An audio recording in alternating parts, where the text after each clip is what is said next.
Hey, I'm Eddie Dolphin, the CEO of Dherbs.com, and here at Dherbs, we get tons of health-related questions. But this week, we're going to tackle ear infections. Our first question comes from Persnickety P. Why can an inner ear infection cause temporary taste loss? This is a fact. It's because of your nerve. There are 3 nerves that carry taste information from your tongue to your brain. The middle nerve is called the cors tympani. That goes through the middle of your ear. Most of your ear infections occur in that particular area. If that area is irritated or damaged, that can stop all taste. Look, if the damage is minor and your ear recovers, your taste will definitely come back. But if it's a chronic infection that requires surgery, your taste from the front part of your tongue can be gone for good.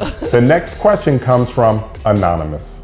If rubbing alcohol kills germs, why isn't it used to treat ear infections through ear drops? This is fiction.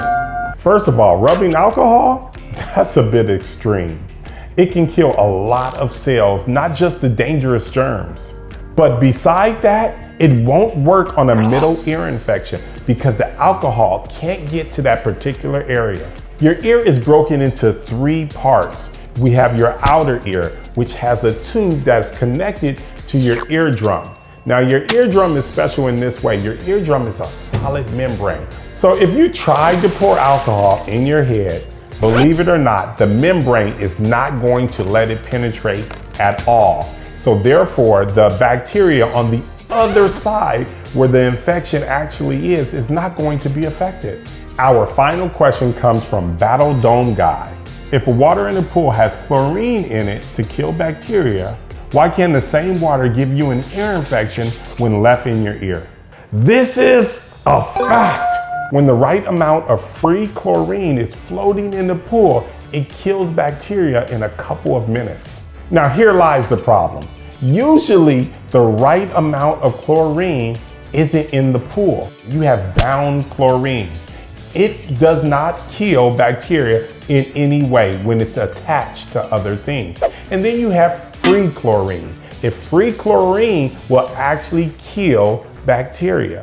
Now, when you measure the chlorine, you can't tell if it's bound or free. So therefore, that can affect your levels that's actually gonna kill the bacteria. Look, if you have a pool that's consistently being used, that means constantly throughout the day, you're having bacteria being introduced to that pool. For instance, if you have 20 kids jump into the pool, now you have all these germs and bacteria inside that pool. Now it takes the chlorine 4 or 5 minutes to actually be effective. So those kids for those 4 or 5 minutes could be affected by those bacteria. That's all for today, and thanks for watching Fact or Fiction. If you have any questions that you want answered, you can email us at factoffiction@dherbs.com or message us on social media. In the meantime, like, subscribe, and don't forget to stay healthy.